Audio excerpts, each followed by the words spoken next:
Hello students, welcome to my channel. जैसे कि आपको पता है, हम जो है सीडीपी के क्वेश्चंस डिस्कस कर रहे हैं। कल हमने 2018 का जो पेपर है वो डिस्कस किया था। आज हम 2019 का पेपर डिस्कस करेंगे और हम जो है सीडीपी पढ़ रहे हैं। तो स्टार्ट करते हैं बिना टाइम को वेस्ट किए। देखते हैं फर्स्ट क्वेश्चन क्या है। फर्स्ट क्वेश्चन है, पूर्व अधिगम द्वारा वर्तमान अधिगम को धनात्मक रूप से सुसाध्य बनाना। उदाहरण के तौर पर योग संक्रिया द्वारा गुणा संक्रिया को सहायता सुसाध्य करना। इस प्रकार का अधिगम स्थानांतरण कहलाता है। Positive facilitation of represent learning through past learning, for example addition helps multiplication. This type of transfer of learning is called, means कि जो हमारा पूर्व अधिगम है, मीन्स जो हमने पहले सीखा है, पहले लर्न किया है। जैसे कि हमने ऐड करना पहले सीखा, अब वो ऐड करना जो है हमारे मल्टीप्लिकेशन में हमारी हेल्प करेगा। तो वो किस टाइप की जो है वो लर्निंग होएगी, वो किस टाइप का ट्रांसफ़र होएगा लर्निंग का। वो वर्टिकल होएगा, वो सिक्वेंशियल होएगा, वो लेटरल होएगा या बायलेटरल होएगा। देखो, जो वर्टिकल होता है वो कैसे होता है। देखो, जब हम यहाँ से इस लेवल से इस लेवल पे जाते हैं तो ये होता है वर्टिकल। सिक्वेंशियल होता है कि पहले हमने क्या सीखा, प्लस सीखा, फिर हमने मतलब कि माइनस सीखा, फिर हमने मल्टीप्लिकेशन सीखा, फिर हमने डिवाइड सीखा।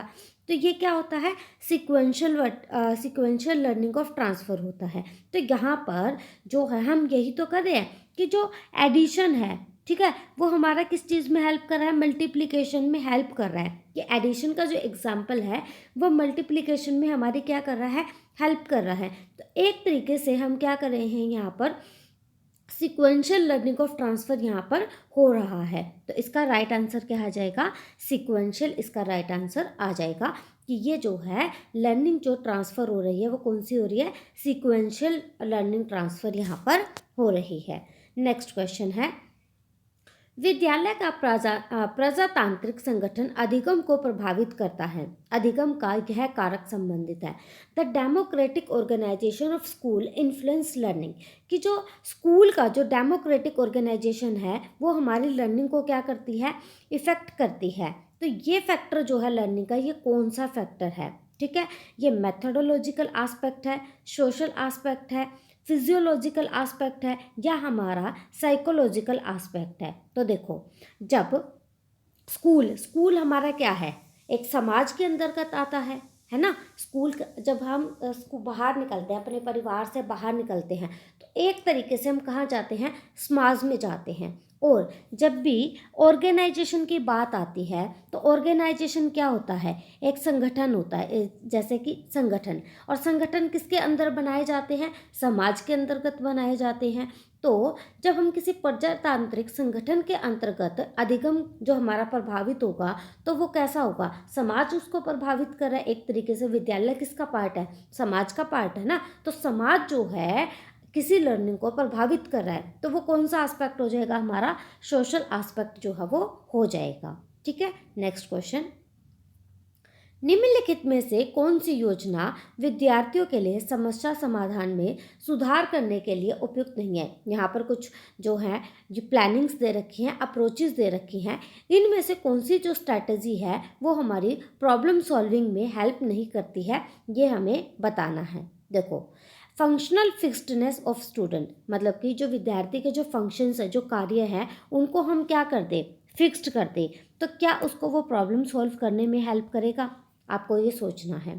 Give extensive opportunities to solve real world problems, कि अब आप क्या कर रहे हो, समस्या समाधान के लिए उसको एक वर्ल्ड लेवल पर, मतलब कि उसको एक व्यापक लेवल पर एक अवसर दे रहे हो, एक अपॉर्चुनिटी दे रहे हो। Involve parents in children problem solving, कि पेरेंट्स को भी क्या कर रहे हैं, हम प्रॉब्लम सॉल्व करने में हेल्प कर रहे हैं, मतलब कि इन्वॉल्व कर रहे हैं। Monitor students effective and ineffective problem solving strategies, कि जो हमारी प्रॉब्लम सॉल्विंग स्ट्रेटजी है उनको हम जो क्या कर रहे हैं, इफ़ेक्टिव वे से भी और इनइफेक्टिव वे से भी मॉनिटर कर रहे हैं। तो देखो, जब हम उसको एक वर्ल्ड लेवल पे, ठीक है, एक बड़े लेवल पर जब हम बच्चे को अपॉर्चुनिटी देंगे तो ये तो उसकी हेल्प करेगा।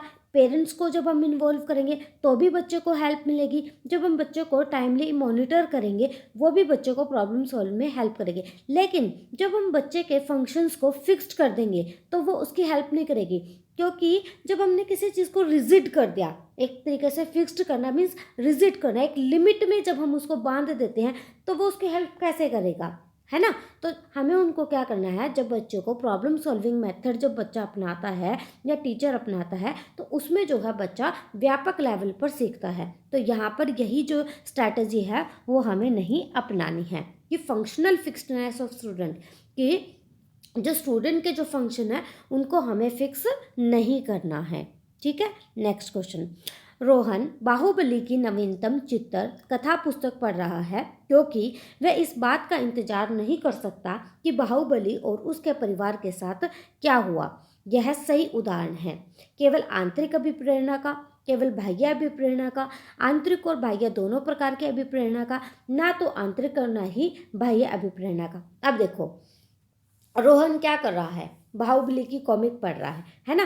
तो वो किस लिए पढ़ रहा है, अपने लिए पढ़ रहा है ना, आपके अपने खुद के मन से पढ़ रहा है। किसी दूसरे पर्सन ने तो उसको नहीं कहा कि तुम इस बाहुबली की किताब को पढ़ो और जानो कि भाई उसके और उसके परिवार के साथ क्या हुआ।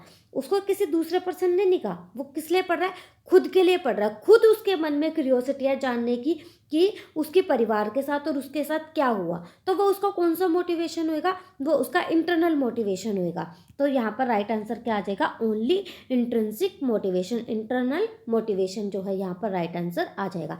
जब कोई बाहरी पर्सन आकर आपको बोलता है कि आप इस चीज़ को पढ़ो तो कि जानो कि क्या हुआ, तो वो बाहरी हो जाता है। जब हम खुद से किसी चीज़ को करते हैं तो वो क्या होता है, हमारा इंटरनल होता है। ठीक है, तो राइट आंसर क्या गया, internal.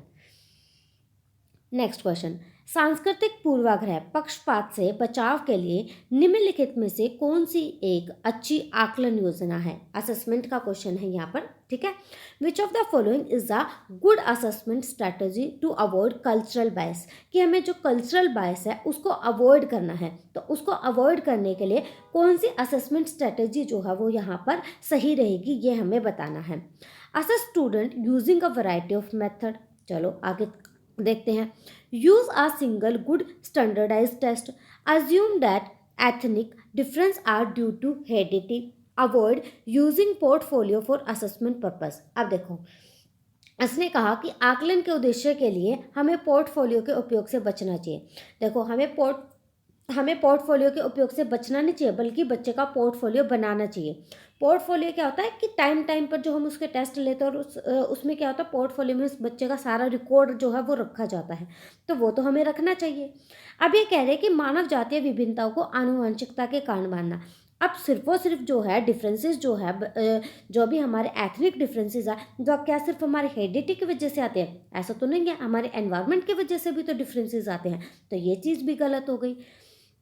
Use a single good standardize test, ये कह रहे हैं कि आपको सिर्फ और सिर्फ क्या करना है, एक अच्छे स्टैंडर्डाइज टेस्ट का यूज़ करना है। तो क्या सिर्फ और सिर्फ हम स्टैंडर्डाइज टेस्ट से, जो मानकीकृत टेस्ट जिसमें क्या करते हैं, कुछ स्टैंडर्ड जो है वो डिसाइड कर दिए जाते हैं कि इसमें इतना ग्रेड इस तरीके के जो है टेस्ट जो है सेट कर दिए जाते हैं। तो क्या उससे हम उसको चेक कर पाएंगे? बिल्कुल भी नहीं चेक कर पाएंगे। Assess a student using a variety of method, तो अगर हमें बच्चों के कल्चरल बायस को अवॉइड करना है तो हमें क्या करना पड़ेगा, विभिन्न विधियों का उपयोग करना पड़ेगा विद्यार्थियों के आकलन करने के लिए, कि डिफरेंट मेथड्स को हम यूज़ करेंगे तभी हम विद्यार्थियों को अच्छे से क्या कर पाएंगे, असेस कर पाएंगे। ठीक है, नेक्स्ट क्वेश्चन। कोहलबर्ग के सिद्धांत में किस स्तर पर नैतिक विकास बाह्य मानकों पर आधारित नहीं होकर आंतरिक पर आधारित होता है। मीन्स कि जो कोहलबर्ग की थ्योरी है उसमें कौन से लेवल पर जो बच्चे का जो मोरल डेवलपमेंट होता है वो इंटरलाइज्ड होता है। ठीक है, मतलब कि उसका जो वो डिसीजन लेता है वो उसके खुद के होते हैं, ना कि वो दूसरों के उस पर डिसीजन लेता है। जैसे क्या होता है कि जब बच्चा छोटा होता है तो जो वो काम करता है, जो वो मोरालिटी दिखाता है, जो वो नैतिकता दिखाता है, वो किस लिए दिखाता है, दंड से बचने के लिए, अच्छा बच्चा बनने के लिए, है ना। इसी वजह से तो वो क्या करता है, अच्छा बिहेव करता है ना, कि अगर मान लो मैं अच्छे बिहेव नहीं करूँगा तो मुझे दंड मिलेगा, मुझे पनिशमेंट मिलेगी। वो इसी वजह से तो अच्छे काम करता है। तो वो क्या हो जाते हैं, हमारे बाह्य। लेकिन जब बच्चा क्या होता है, पोस्ट कन्वेंशन लेवल पर पहुंच जाता है, जब बच्चा जो है लास्ट की स्टेजेस में पहुंच जाता है, जब बच्चे को समझ आ जाता है कि जो ये कानून है ये किसने बनाए हैं, समाज ने बनाए हैं और हमारे लिए बनाया है, और हम इन कानून को जो है वो चेंज कर सकते हैं। बच्चों को अब समझ आएगा, तो अब जो वो डिसाइड करेगा वो खुद के अंदर से करेगा ना। तो इसमें क्या होता है, इस लेवल पर जाकर जो बच्चा जो नैतिकता करता है, मोरालिटी जो उसके अंदर आती है, वो क्या हो जाते हैं, इंटरलाइज्ड, मतलब जो उसके डिसीजन होते हैं वो खुद के होते हैं। तो इसका राइट आंसर क्या आ जाएगा, पोस्ट कन्वेंशनल लेवल पर जाकर जो बच्चा है उसके जो मोरल डेवलपमेंट है वो उसके खुद के इंटरनलाइज्ड हो जाते हैं, ना कि एक्सटर्नल बिहेवियर। जो उसका बिहेवियर होता है वो इंटरनल होता है, जो वो काम करता है वो खुद से करता है। ठीक है, उसको समझ आ जाता है कि समाज के जो कानून है उनको तोड़ा जा सकता है, उनको चेंज किया जा सकता है, तो वो इंटरनल बिहेवियर होता है उसका। ठीक है, तो ये कौन सी स्टेज पर होता है, थर्ड स्टेज पर, थर्ड लेवल पर, सॉरी। ये मतलब थोड़ा कंफ्यूज करता है, इसको ऐसे याद रखना कि जो कोहलबर्ग की जो थ्योरी थी, कोहलबर्ग ने जो है वो 3 लेवल्स दिए थे। ठीक है, और 6 जो हैं वो स्टेजेस दी थी। कोहलबर्ग ने जो है स्टेजेस जो है वो 6 दी थी और लेवल जो है वो 3 दिए थे। तो यहाँ पर जो है किसकी बात की गई थी, यहाँ पर लेवल की बात की गई थी। तो ये कौन से लेवल में होता है, ये होता है हमारे थर्ड लेवल में। जो ये होता है थर्ड लेवल कौन सा, पोस्ट कन्वेंशन लेवल पर जो है ये होता है ना। 6 स्टेजेस की बात होती है, तो लास्ट की जो 2 स्टेजेस है उसमें, क्योंकि हर एक लेवल पर 2 स्टेजेस होते हैं, इसमें 2 स्टेज, इसमें 2 स्टेज और इसमें भी 2 स्टेज। जो लास्ट की 2 स्टेजेस होती हैं उसमें जो बच्चा है इंटरलाइज्ड बिहेवियर वो करता है। नेक्स्ट क्वेश्चन, एक बालक का आहार उसकी लंबाई कितनी होगी इसको प्रभावित करता है, और यहाँ तक कि बालक कितने प्रभावी तरीके से चिंतन करेगा एवं समस्याओं का समाधान करेगा इसे भी प्रभावित करता है। इस उदाहरण में विकास मुख्यतः प्रभावित होता है। अब देखो यहाँ पर किसकी बात कर रहे हैं, फूड की बात कर रहे हैं, है ना, जो हमारा मील होता है उसकी, कि a child diets affect how toll the child grows and even how effectively child can think and solve problem. In this example development is primarily influenced by. अब मान लो उसके बच्चे का जो फूड है, ठीक है, उसका फूड इनटेक है बच्चे का, वो उसकी क्या कर रहा है, उसकी जो हाइट है, उसकी जो लंबाई है उसको भी इफेक्ट कर रहा है, और बालक जो है वो किस तरीके से सोच रहा है, वो किस तरीके से थिंक करता है और अपनी प्रॉब्लम्स को कैसे वो सॉल्व करता है, वो इस चीज़ को भी इफेक्ट करता है। तो ये किस चीज़ का एग्जाम्पल होगा, उसकी हेरिडिटी का, उसके एनवायरनमेंट का, या उसके अर्ली लेटर एक्सपीरियंस का, या उसकी कंटिन्यूटी का। देखो कंटिन्यूटी तो यहाँ कहीं भी, कंटिन्यूटी की तो बात यहाँ कहीं ही नहीं गई है, ना उसके एक्सपीरियंस की बात की गई है। बात आती है यहाँ पे उसकी हेरिडिटी या एनवायरनमेंट। अब आप एक चीज़ बताओ, जो हमारा फूड होता है वो क्या होता है, हमारा हेरिडिटिकल फैक्टर होता है या एनवायरमेंटल फैक्टर होता है। फूड जो होता है, हमारा जो मील है, जो डाइट है, वो हमारा क्या होता है, एनवायरमेंटल फैक्टर होता है। तो क्या आंसर आ जाएगा, राइट आंसर एनवायरमेंट आ जाएगा। तो ये किसका प्राइमरीली फैक्टर हो गया, हमारा एनवायरमेंट का प्राइमरीली मतलब कि फैक्टर हो, प्रमुख फैक्टर जो है वो मेन फैक्टर हमारा एनवायरमेंट का हो गया।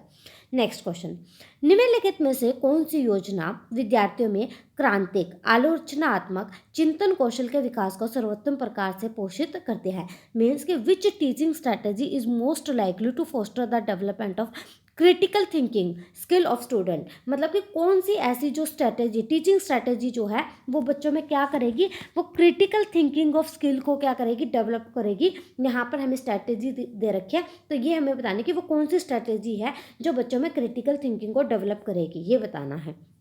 Giving a multiple choice question, अगर हमने मान लो बच्चों को मल्टीपल चॉइस क्वेश्चन दे दिया, क्या वो उसकी क्रिटिकल थिंकिंग को डेवलप करेगी, बिल्कुल भी नहीं करेगी। सिर्फ और सिर्फ क्या है, वो गैस भी तो कर सकता है, तुक्के भी तो मार सकता है। अब आपको 4 ऑप्शन यहाँ पर गिवन है, अब आपको आंसर बताना है। आप क्या कर सकते हो, अगर मान लो आपको नहीं आया, आपने सोचा आपको नहीं आया, तो आप तुक्के भी तो मार सकते हो, 2 3 4 इस तरीके से कुछ भी आप जो है गैस कर सकते हो। यहाँ तो आपकी कोई क्रिटिकल थिंकिंग डेवलप नहीं हुई। Next question, assignment for students to create timelines of important historical day. अगर मान लो विद्यार्थियों से जो है हम कुछ क्या करेंगे, जो हिस्टोरिकल टाइमलाइंस है उनके हम क्या कर रहे हैं, असाइनमेंट्स बना रहे हैं। इससे क्या क्रिटिकल थिंकिंग होएगा, बच्चा क्या करेगा, गूगल करेगा, फटाफट जाएगा वहाँ से चेक करेगा, लिख दिया। इससे भी कोई उसकी जो है मतलब कि क्रिटिकल थिंकिंग डेवलप नहीं हुई। Giving worksheet to student that require them to recall the fact presented in their text book, कि विद्यार्थियों को इस प्रकार के कार्यपत्र करने को देना जिसमें उसकी पाठ्य पुस्तकों में दिए गए तथ्यों को क्या करना, पुनर्स्मरण। बुक में गया, चेक किया, लिख दिया। इससे क्या हुआ, कुछ भी नहीं हुआ। Presenting student with statements such as Lal Bahadur Shastri was our greatest prime minister to defend or refute, कि विद्यार्थियों के इस तरीके के कथन प्रस्तुत करना है कि लाल बहादुर शास्त्री जो है वो अपने महानतम प्रधानमंत्री थे, इस कथन का समर्थन एवं खंडन कीजिए। अब जो है बच्चा क्या करेगा, लाल बहादुर शास्त्री के बारे में जो है वो छानबीन करेगा, खोज करेगा कि वो अच्छे थे, बुरे थे, क्या उन्होंने काम किए, क्या नहीं किए। तो वो क्या करे, क्रिटिकल थिंकिंग, बड़े लेवल पर सोचने को मजबूर कर रहा है ना। तो ये क्या हो जाएगा, हमारा बेस्ट स्ट्रेटेजी हो जाएगी, है ना। नेक्स्ट क्वेश्चन, एरिक्सन के अनुसार जटिल समाज में किशोर किशोरियां निम्नलिखित में से कौन सी अवस्था का अनुभव अधिक करते हैं, कि जब बच्चा जो है, एरिक्सन के अकॉर्डिंग हमें ये बताना है कि टीन एज की जो एज है उसमें बच्चा जो है वो कौन सी स्टेट को जो है वो फील करता है, कि कौन सी जो जटिल मतलब कि जटिल समाज में किशोर अवस्था निम्नलिखित में से कौन सी अवस्था, कि वो कौन सी अवस्था को जो है वो फील करता है, कि वो आइडेंटिटी क्राइसिस को फील करता है, या आइडेंटिटी अचीवमेंट को फील करता है, या आइडेंटिटी मोरेटोरियम को फील करता है, या आइडेंटिटी फोरक्लोजर को फील करता है। अब देखो, जब बच्चा टीनेजर में जाता है तो सबसे ज़्यादा टेंशन उसको किस चीज़ की होती है, अपनी पहचान की सबसे ज़्यादा टेंशन होती है। तो बच्चे को क्या होता है, जब बच्चा टीनेज में जाता है तो सबसे ज़्यादा जो उसको कॉम्प्लेक्सिटी फील होती है वो किस में फील होती है, अपनी आइडेंटिटी क्राइसिस में, अपनी पहचान में। आइडेंटिटी क्राइसिस जो होते हैं बच्चे को जाकर ये बहुत ज़्यादा वो देता है कि मैं क्या करूँ, क्या ना करूँ, क्या मेरा रोल है, क्या नहीं है। तो जब बच्चा टीनेज में जाता है तो उसको इस तरीके की चिंताएं जो हैं वो होने लग जाती हैं। नेक्स्ट क्वेश्चन, किशोर विद्यार्थियों के साथ कार्य करते समय एक अध्यापक के लिए सर्वाधिक उपयुक्त कार्य योजना है। Most suitable strategy for a teacher when he and she is working with adolescent student is to, कि किशोर बच्चों के साथ जो है टीचर को काम करना है तो सबसे उपयुक्त योजना कौन सी होगी, विद्यार्थियों से तुलना करने के लिए कहना, ठीक है, एक समस्या प्रस्तुत कर विद्यार्थियों से परिकल्पनाओं का निर्माण करवाना, या बालकों को क्रमवार संक्रियाओं में अनुभव प्रदान करना, या एक झुका हुआ समतल अथवा पहाड़ी को बनाना या निर्माण करना। अब देखो, क्या टीचर कंपैरिजन करता है, देखो हमारी जो एनसीएफ है या कोई भी जो मतलब कि बॉडीज़ है इस तरीके से जो टीचिंग स्ट्रैटेजीज को बनाती है, वो कभी भी कंपैरिजन की बात तो बच्चों में करती ही नहीं है। ये चीज़ ऑप्शन तो देखते ही गलत हो गया। Give children experience in ordering operation, कि बच्चों को जो है वो सिर्फ और सिर्फ ये कहेंगे कि तुम जो है इस क्रमवार जो एक्सपीरियंस है मतलब कि ऑर्डरिंग ऑपरेशंस को फॉलो करो, ऐसा भी बिल्कुल नहीं होगा। बच्चों को प्लेन्स और हिल्स के बारे में कंस्ट्रक्ट करने के लिए कहेंगे, ऐसा तो बिल्कुल नहीं होगा। बच्चों को क्या कहेंगे, उनके सामने एक प्रॉब्लम रखेंगे और उनको कहेंगे इस प्रॉब्लम पर तुम्हें क्या करना है, अपनी हाइपोथेसिस बनानी है। हाइपोथेसिस क्या होता है, एक लॉजिकल थिंकिंग होती है। बच्चा जो हम माइंड में सोचता है इस चीज़ को, तो वो क्या करेंगे, इस तरीके की समस्याएं बच्चों के सामने प्रस्तुत करेंगे और बच्चों से क्या करेंगे, हाइपोथेसिस बनवाएंगे, है ना। इसमें जो है बच्चा ज़्यादा सोचेगा। वे बालक न्यून दृष्टि के माने जाते हैं जिनकी दृष्टि तीक्ष्णता होती है, मतलब कि children considered as low vision, वो कौन से बच्चे हैं जो लो विजन माने जाते हैं, जिनका जो विजुअल एक्यूटी होता है वो किसके बीच में होता है, ये हमें बताना है, ठीक है। लो विजन किनका होता है, 20/70 से लेकर 20/200 तक का, या 20/20 vision which correctively lenses, 6/6 vision with correctively lenses, ठीक है। देखो अगर जिसको 6/6 दिख रहा है वो तो लो विजन बिल्कुल भी नहीं होगा, है ना। और 20/10 और 20/30 ऐसा भी नहीं है। तो लो विजन किनका होता है, जो 20/70 टू 20/200 जिनका बीच में जो रेशो होता है, उन बच्चों का क्या होता है, लो विजन होता है, ठीक है।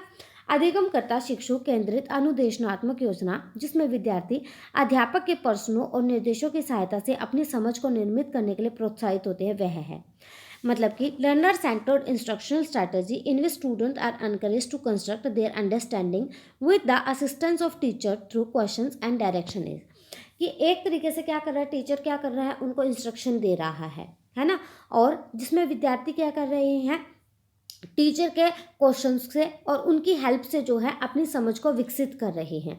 तो वो किस तरीके का मोटिवेशन वो कहलाएगा, है ना, ये हमें बताना। क्या वो डिस्कवरी लर्निंग होएगी, जब डिस्कवरी लर्निंग होती है तो बच्चे खुद करके चीज़ों को सीखते हैं। गाइडेड डिस्कवरी लर्निंग होएगी, प्रॉब्लम बेस्ड लर्निंग होएगी, या प्रोजेक्ट बेस्ड। देखो डिस्कवरी लर्निंग में तो सिर्फ और सिर्फ बच्चे कर रहे हैं। गाइडेड डिस्कवरी लर्निंग, यहाँ पर क्या आ जाएगा, गाइडेड डिस्कवरी, बच्चे सीख तो रहे हैं लेकिन उनको कौन गाइड कर रहा है, टीचर गाइड कर रहा है ना, उनको हेल्प भी तो मिल रही है ना साथ के साथ, तो वो क्या हो जाएगा, गाइडेड डिस्कवरी लर्निंग जो है वो यहाँ पर कहलाएगी। बालक के लक्षण जब किसी कार्य पर केंद्रित नहीं कर पाता है, आवेगपूर्ण क्रिया करता है, सामाजिक नियमों की परवाह नहीं करता है और कुंठा के समय विद्वेषता के साथ अनाप शनाप बोलने लग जाता है, यह संकेत करता है कि बच्चे में ऐसे सिम्टम्स दिख रहे हैं कि वो अपना काम भी अच्छे तरीके से नहीं कर रहा है ना, और वो इम्पल्सिवली भी बिहेव कर रहा है, और वो समाज की भी परवाह नहीं कर रहा, मतलब कि समाज के रूल्स एंड रेगुलेशंस को भी इग्नोर कर रहा है ना, और उसमें जो है कुंठा के समय जो है वो विद्वेषता के साथ जो है वो अनाप शनाप भी बोलने लग जाता है, वो मतलब कि फ्रस्ट्रेट हो जाता है। तो ये किस प्रकार की जो है ये पहचान है, किस प्रकार का ये संकेत है, ठीक है। Attention deficient hyper activity disorder, तो उसको किस तरीके का डिसऑर्डर है या किस तरीके की प्रॉब्लम है ये हमें बताना है।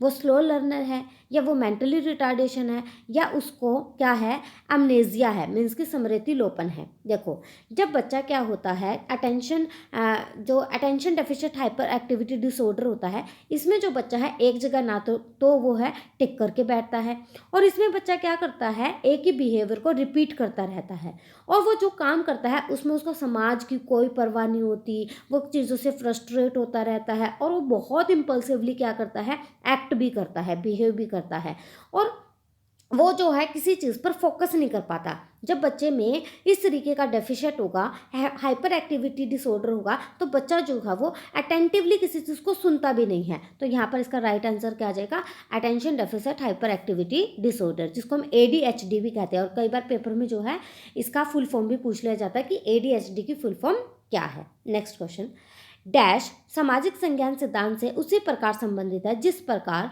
वाइगोत्स्की सामाजिक निर्मितवाद सिद्धांत से संबंधित है। बहुत इजी क्वेश्चन है, इसमें तो सिंपल आंसर आप बता दोगे कि is a social cognitive theory. Social cognitive theory किसकी है ये हमें बताना है। देखो स्किनर की ऑपरेंट कंडीशनर है ना, सैगलर, प्याजे कॉग्निटिव डेवलपमेंट, बंडूरा। तो जो बंडूरा है उनकी थ्योरी कौन सी थी, सोशल कॉग्निटिव थ्योरी जो है उनकी है। एल्बर्ट बंडूरा की जो थ्योरी है वो सोशल लर्निंग थ्योरी भी हम उसको कहते हैं, सोशल कॉग्निटिव थ्योरी भी हम इसको कहते हैं। अगर ओनली कॉग्निटिव डेवलपमेंट थ्योरी होती तो हम क्या कहते हैं, प्याजे की हो जाती। ब्रेन फ्रॉम ड्रेनर की पारिस्थितिक सिद्धांत के अनुसार विद्यार्थी का परिवार, साथी और विद्यालय आदि उसके विकास को प्रभावित करते हैं, ये उसके संबंध रखते हैं। According to Bronfenbrenner ecological theory, students, family, peers and school etcetera influence his a development and they belong to.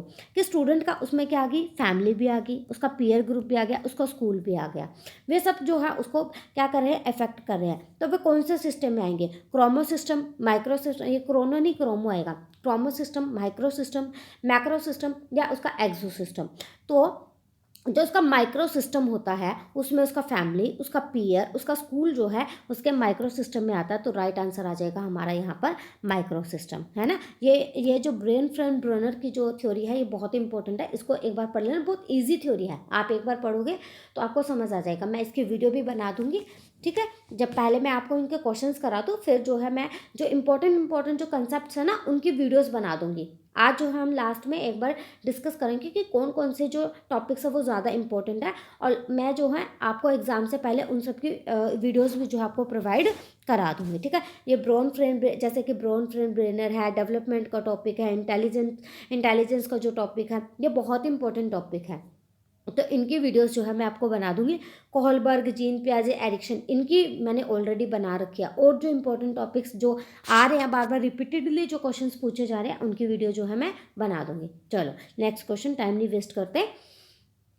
Vygotsky के अनुसार कार्य करने की वह सीमा जो बालक अकेले के लिए बहुत कठिन हो परंतु प्रौढ़ और अधिक कुशल साथी की सहायता से करना संभव हो कहलाती है। देखो वाइगोत्स्की ने किसकी बात की थी, ZPD की बात की थी, स्कैफोल्डिंग की बात की थी, है ना, इन चीज़ों की बात की थी। अब जब बच्चा क्या करता है, जब कोई काम करता है और जब बच्चा अकेले काम कर रहा है तो उसको क्या हो रही है, प्रॉब्लम हो रही है।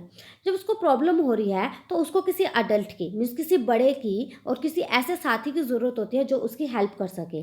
तो वो उसका क्या कहलाता है, वो उसका वो कहलाता है उसका जोन ऑफ प्रॉक्सिमल डेवलपमेंट जो है वो कहलाता है। कि according to Vygotsky are range of task, means कि यहाँ उसको कुछ नहीं आता था और यहाँ मतलब कि इस बीच में उसको गाइड मिला, उसने उसकी हेल्प की। जो ये एरिया जो उसने पार किया ना, ये एरिया उसका क्या कहलाता है, जोन ऑफ प्रॉक्सिमल डेवलपमेंट जो है ये कहलाता है। कि जब बच्चा खुद चीज़ें ना करके कोई एडल्ट या कोई भी बड़ा जो है उसकी हेल्प करता है, तो उसके बाद जो कार्य पूरा हो जाता है तो वो क्या कहलाता है, तो वो जोन ऑफ प्रॉक्सिमल डेवलपमेंट जो है वो कहलाता है।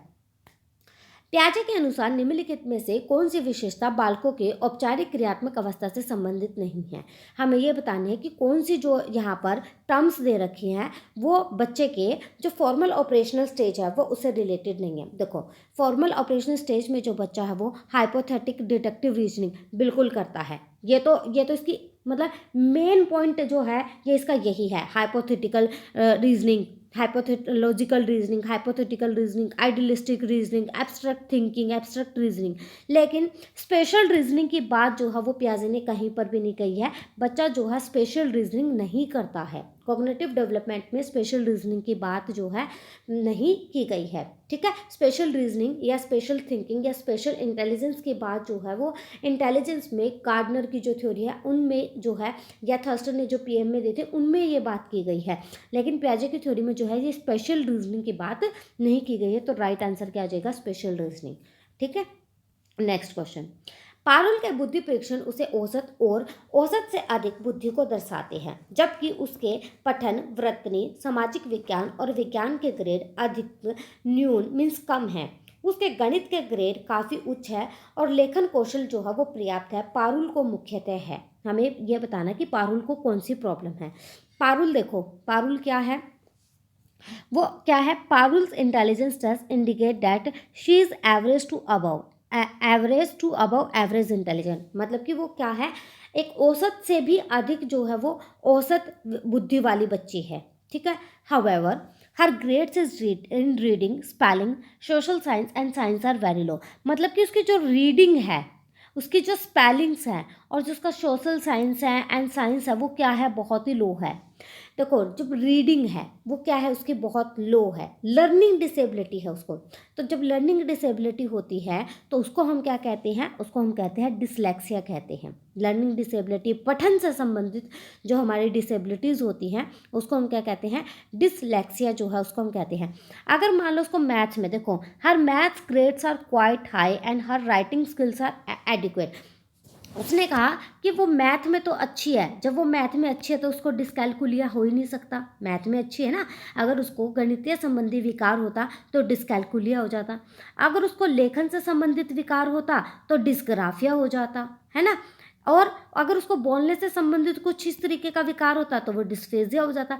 लेकिन उसको किससे संबंधित विकार है, उसको पढ़ने से संबंधित और उसको याद करने से संबंधित जो है वो विकार है, लर्निंग डिसेबिलिटी है, तो वो क्या हो जाएगी, हमारी डिसलेक्सिया वो हो जाएगी।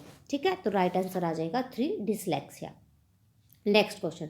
निम्नलिखित में से कौन सा पर्सन विद्यार्थियों को अपने प्रयोजन पर विवेचना करने में सर्वाधिक सही है। कि कौन सा क्वेश्चन जो है वो यहाँ पर बच्चों को अपने पर्पस को रिफ्लेक्ट करने में हेल्प करता है। Why is most important to you in your life, या how can you organise your life, या what can you do to get good grades, या how can you set better short term goals. तो हमारा right answer क्या हो जाएगा कि what can you do to get good grades, कि आप अच्छे ग्रेड प्राप्त करने के लिए क्या कर सकते हैं। तो ये जो क्वेश्चन है यहाँ पर क्या हो जाएगा, बच्चों को अपने पर्पस को रिफ्लेक्ट करने में हेल्प करेगा। Next question. प्रतिभाशाली बालकों के लिए निम्नलिखित में से कौन सा कार्यक्रम उपयुक्त नहीं है।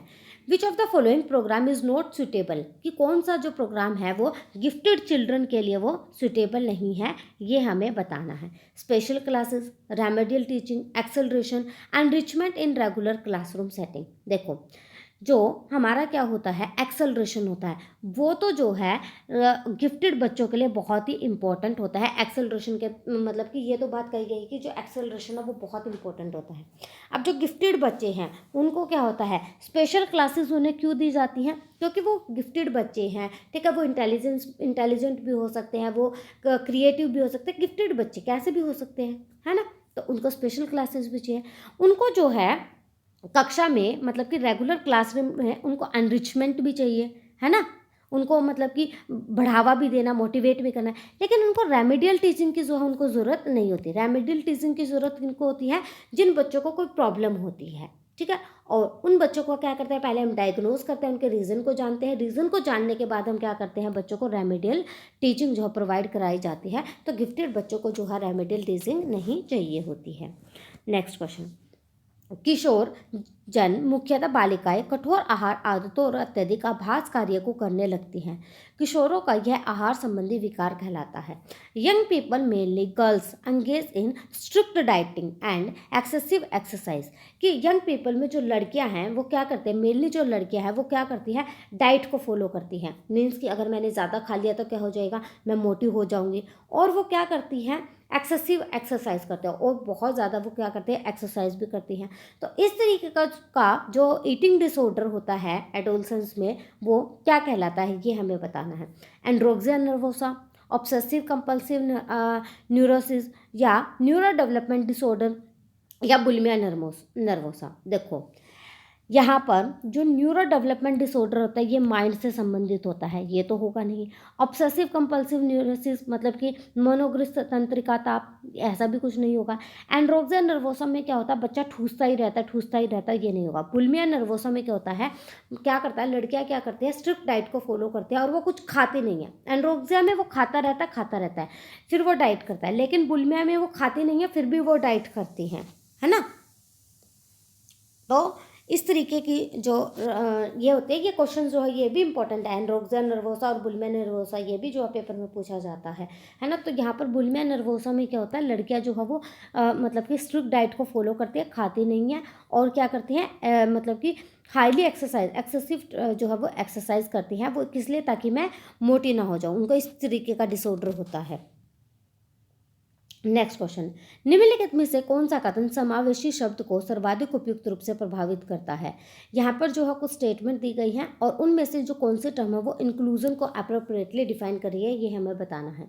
विशेष आवश्यकता वाले बालकों को विशिष्ट विद्यालयों में शिक्षा देना, या विशेष आवश्यकता वाले बालकों को विद्यालयों में विशिष्ट कक्षा में शिक्षा देना, या विशेष आवश्यकता वाले बालकों को सामान्य कक्षा से अधिकतम समय शिक्षा देना, या विशेष आवश्यकता वाले बालकों को सामान्य कक्षा में पूरे समय शिक्षा देना, ये हमें बताना है। इसने कहा कि educating children with special need in special school. देखो इंक्लूसिव में क्या होता है, रेगुलर स्कूल रूम में, रेगुलर क्लासरूम में बच्चों को शिक्षा दी जाती है, ये तो नहीं होगा।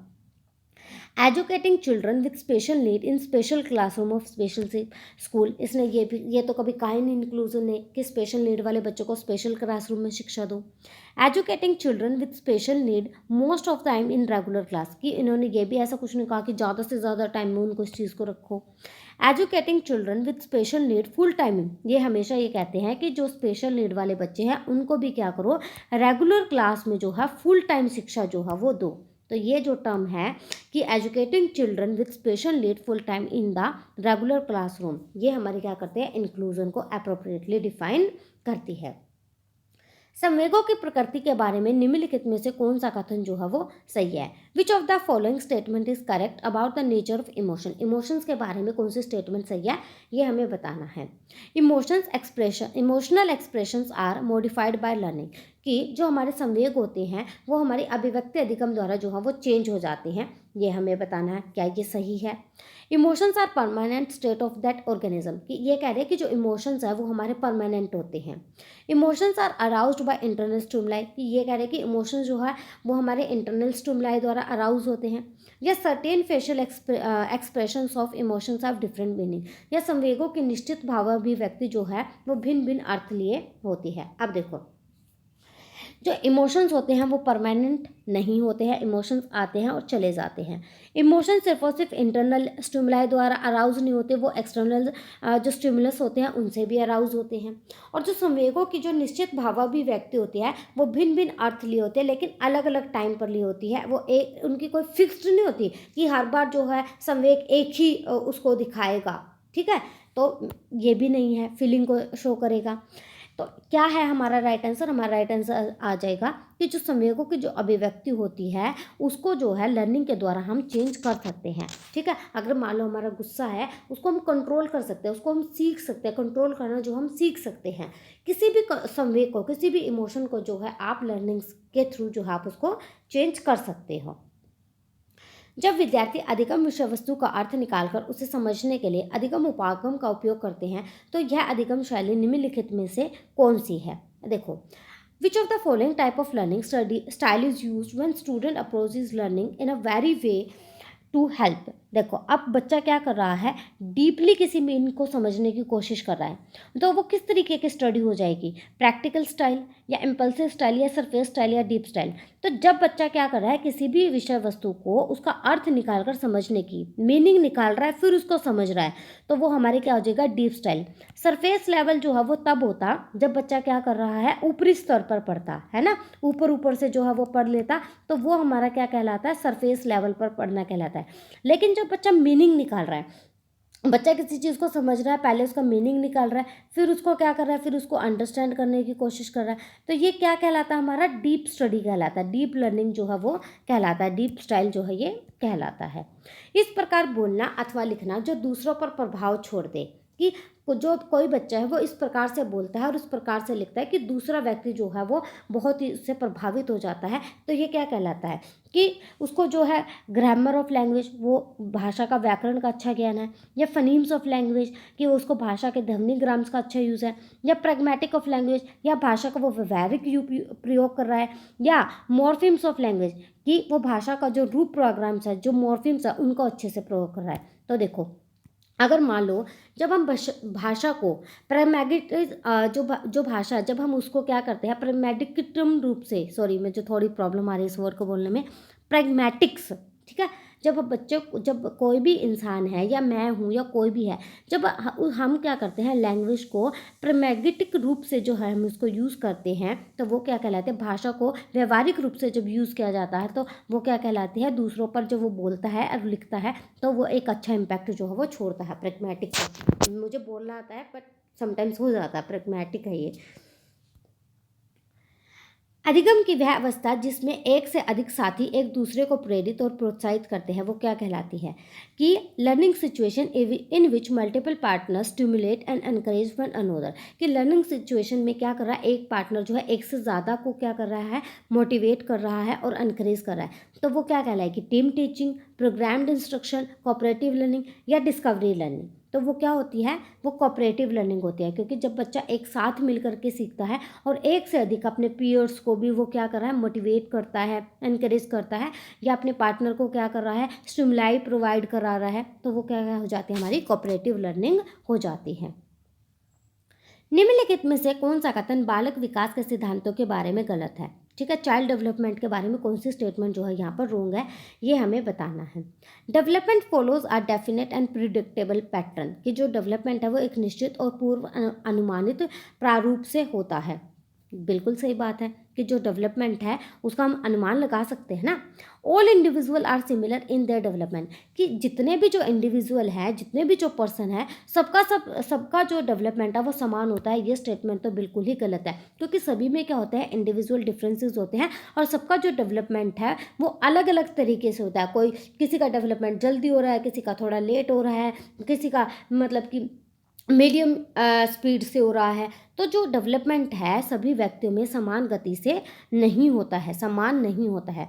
Development is product of heredity और एनवायरनमेंट, डेवलपमेंट जो है वो आनुवंशिक और वातावरण का उत्पाद है, बिल्कुल ठीक है। Development works on the principle of integration, और जो डेवलपमेंट है वो इंटीग्रेशन के प्रिंसिपल पर काम करता है, ये बात भी जो है बिल्कुल सही है। लेकिन ये चीज़ जो है बिल्कुल गलत है कि जो डेवलपमेंट है वो हर एक पर्सन में अलग अलग होता है, ना कि सेम होता है। गार्डनर के अनुसार दूसरों के मूड, मनोदशा, स्वभाव, अभिप्रेरणा और इरादों को पहचानने और उपयुक्त अनुक्रिया करने की योग्यता क्या कहलाती है। गार्डनर जो मल्टीपल इंटेलिजेंस थ्योरी जिसने दी थी, कि उसके अकॉर्डिंग जो है हम क्या कर रही हैं, दूसरों की एबिलिटी को क्या कर रही हैं, जांच रही हैं, उनके इरादों को पहचान रही हैं। तो ये कौन सी योग्यता कहलाती है, लिंग्विस्टिक इंटेलिजेंस, भाषाई, भाषा का तो यहाँ का यूज़ हुआ नहीं है, भाषा तो होगी नहीं। बॉडीली काइनेस्थेटिक इंटेलिजेंस, यहाँ पर जो है हमने अपनी बॉडी का तो कहीं यूज़ नहीं किया है ना, बॉडी जो बॉडीली काइनेस्थेटिक इंटेलिजेंस है उसमें क्या करते हैं, बॉडी मूवमेंट्स का यूज़ करते हैं, जैसे कि एथलीट्स होते हैं, है ना। इंटरपर्सनल इंटेलिजेंस, तो इंटरपर्सनल में क्या होता है, एक दूसरे के साथ जब हम इंटरेक्शन करते हैं। इंट्रापर्सनल जो खुद के बारे में जो होता है, तो यहाँ पर हम क्या कर रहे हैं, दूसरों के बारे में जान रहे हैं, दूसरे के स्वभाव के, दूसरे के विप्रेरणाओं के, दूसरे के इरादों के बारे में जान रहे हैं, तो क्या हो जाएगा, वो इंटरपर्सनल इंटेलिजेंस जो है वो हो जाएगी। इंटेलिजेंस का ये टॉपिक बहुत इंपॉर्टेंट है, आजकल पेपर में बहुत देखने को मिल रहा है।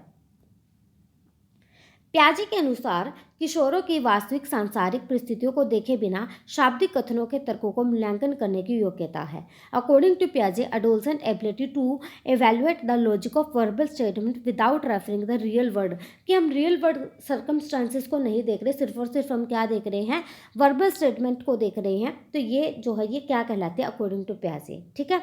उसका प्रोपोजिशनल थॉट है या ट्रांजिटिव इंटरफेरेंस है या कॉग्निटिव मैपिंग है या डिसेंट्रलाइजेशन है। देखो, ना तो ये डिसेंट्रेशन है, ना ये कॉग्निटिव मैपिंग है, ना ये क्या है, ट्रांजिटिव इंटरफेरेंस है। ये है क्या है, प्रोपोजिशनल थॉट है, कि जब किशोर क्या करते हैं, वास्तविक परिस्थितियों को तो नहीं देखते, सिर्फ और सिर्फ क्या कर रहे हैं, वर्बल स्टेटमेंट्स को देख रहे हैं और वर्बल स्टेटमेंट्स के अकॉर्डिंग उसको इवेलुएट कर रहे हैं, तो वो उसका क्या हो जाता है, प्रोपोजिशनल थॉट जो है वो उसका कहलाता है।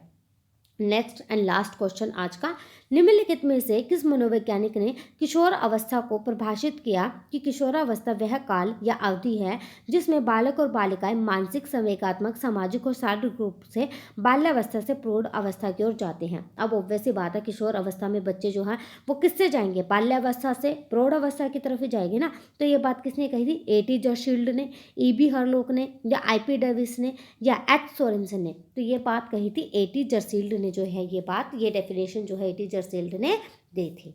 तो आई होप आपको आज की वीडियो अच्छी लगी होगी। मैंने आपको कहा था कि लास्ट में जो हम इम्पोर्टेंट टॉपिक्स जो है वो डिस्कस करेंगे, तो यहाँ पर जो है हम देख लेते हैं कि कौन कौन से जो है इम्पोर्टेंट टॉपिक्स है जो आपके एग्ज़ाम में बार बार पूछे जाते हैं। देखो, एक तो जो है डेवलपमेंट का जो टॉपिक है वो जो है बार बार जो पेपर में पूछा जाता है। एरिक्सन की थ्योरी से जो है वो क्वेश्चन जो हैं वो बार बार बन रहे हैं। इंटेलिजेंस का जो टॉपिक है उससे क्वेश्चन जो है आपको बार बार देखने को मिल रहे हैं। ब्रोन ब्रेनर की जो थ्योरी है उससे भी क्वेश्चन जो है आपको बार बार देखने को मिल रहे हैं, है ना। कोहलबर्ग, ये तो कोहलबर्ग हैं, जीन प्याजे हैं, वाइगोत्स्की हैं, ये तो इम्पोर्टेंट टॉपिक है। कोहलबर्ग, जीन प्याजे, Vygotsky, B F. Skinner, Ivan Pavlov, ठीक है, ये तो इम्पोर्टेंट टॉपिक है, इनको तो आपको बिल्कुल छोड़ना ही नहीं है। कोहलबर्ग को, जीन प्याजे को, वाइगोत्स्की को, बी.एफ. स्किनर को, इवान पावलोव को, है ना, operant conditioning theory, classical conditioning theory, इनको आपको छोड़ना ही है। आपका जो इंपॉर्टेंट टॉपिक्स जो आप यहाँ से देख रहे हो, ब्रेनर, ये थ्योरी आपको बिल्कुल नहीं छोड़नी। इंटेलिजेंस टॉपिक आपको पढ़ना है, एरिक्सन आपको पढ़ना है, डेवलपमेंट टॉपिक आपको पढ़ना है ना। और जो इम्पोर्टेंट है वो है डिफेंस मैकेनिज्म का क्वेश्चन। आजकल जो है डिफेंस मैकेनिज्म से जो है बहुत सारे क्वेश्चन जो है वो पूछे जाते हैं। डिफेंस मैकेनिज्म जो सिगमंड फ्राइड ने दिया था, ये इससे जो है क्वेश्चन बहुत ज़्यादा बन रहे हैं, देखने को आपको पेपर में मिलेंगे, है ना। और जो क्वेश्चंस है आगे जब हम पेपर पढ़ेंगे तो उनसे हमें पता चलेगा थोड़ा बहुत कि कौन कौन से क्वेश्चन जो है वो इम्पोर्टेंट है, इम्पोर्टेंट टॉपिक्स जो है वो देखने को हमें मिलेंगे, है ना। एक मोटिवेशन का टॉपिक, मोटिवेशन का टॉपिक है, लर्निंग के अंदर ही मोटिवेशन का एक टॉपिक है, वो भी जो है बहुत इंपॉर्टेंट है। लर्निंग का टॉपिक आपको करना है और उसमें मोटिवेशन वाला टॉपिक जो आपको बहुत अच्छे से करना है, इससे भी जो है क्वेश्चन बहुत बनते हैं। और कोई भी थ्योरी उनके नाम नहीं छोड़ने। डेफिनेशन जो है, देखो मैं ये नहीं कहती कि डेफिनेशन आपको पक्की याद हो जाएंगी। बहुत बार क्या होता है, कुछ ऐसे डेफिनेशन पूछ ले जाते हैं जो एग्ज़ाम में नहीं बन पाता है, क्वेश्चन उनसे हमसे नहीं हो पाता है, तो उतना टेंशन लेने की कोई ज़रूरत नहीं है। आप जितनी डेफिनेशन जो प्रीवियस ईयर पेपर्स में है उतनी आप पढ़ लीजिए और जितनी आप थोड़ी बहुत एक्स्ट्रा पढ़ सकते हैं वो आप पढ़ लीजिए। लेकिन ये जो टॉपिक है ना, जो आप बार बार डेवलपमेंट का है, एरिक्सन का, इंटेलिजेंस का, ब्रेनर, कोहलबर्ग, जीन प्याजे, Vygotsky, B F. Skinner, Ivan Pavlov, गेस्टाल्टवादी, डिफेंस मैकेनिज्म, मोटिवेशन, लर्निंग, ये जो टॉपिक्स हैं इनको आपको बिल्कुल नहीं छोड़ना है। क्योंकि अगर मान लो आपने ये टॉपिक कर लिए ना, तो समझो आपकी आधे से ज़्यादा साइकोलॉजी के क्वेश्चन जो आप इजीली कर जाओगे। क्योंकि इनमें से क्या है, कई कई क्वेश्चन रिपीट होते हैं। डेवलपमेंट में से आपने देखा कितने क्वेश्चन रिपीट हुए, इंटेलिजेंस में से कितने क्वेश्चन रिपीट हुए। तो ये टॉपिक बहुत ज़्यादा इंपॉर्टेंट है, इनको आपको बिल्कुल भी छोड़ना नहीं है, है ना। आई होप आपको ये वीडियो अच्छी लगी होगी। तो वीडियो को लाइक करना बिल्कुल भी मत भूलना, कमेंट करके ज़रूर बताना कैसी आपको वीडियोस लग रही हैं, अच्छी लग रही हैं, मैं इस तरीके की वीडियोस बनाऊं ना बनाऊं, है ना, तो मुझे ज़रूर बताना। चलो, थैंक यू सो मच, मिलते हैं नेक्स्ट वीडियो में। नेक्स्ट वीडियो में हम 2020 का पेपर डिस्कस करेंगे। Okay, bye bye.